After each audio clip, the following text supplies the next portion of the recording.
Hello there, my name is Tarun.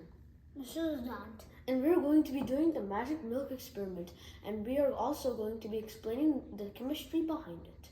Let's begin this experiment. So, in this experiment, you're going to want to have soap, food coloring, and milk. And 2 plates. So, next you're going to want to pour the milk On your plate. So that's the first step.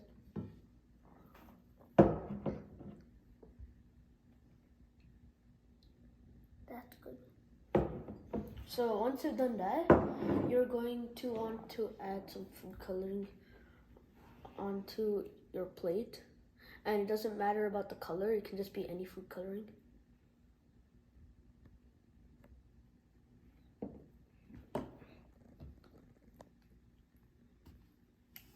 Taryn, you can also use mine.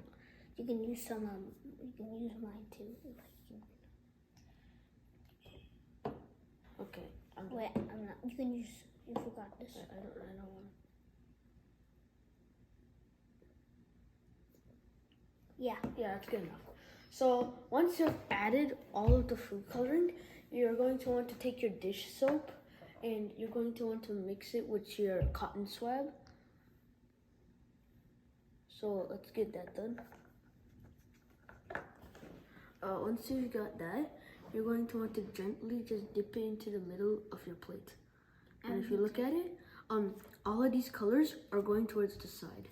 And the reason why all of this food coloring is going towards the side is because milk has 3 molecules inside of it, which are fat, water, and protein.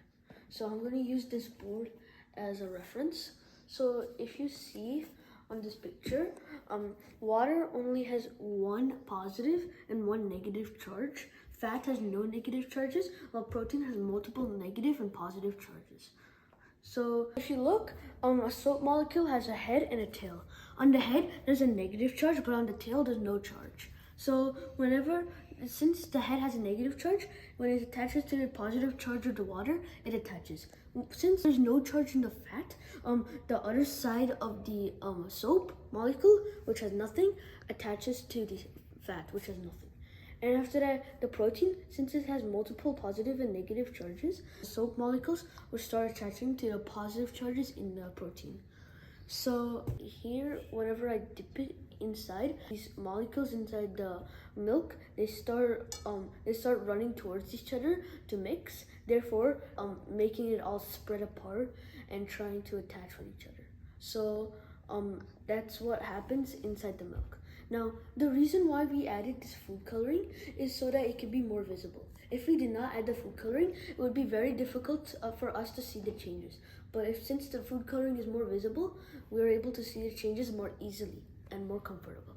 Thanks for watching. This is Tarun and Dante. And subscribe and like this video.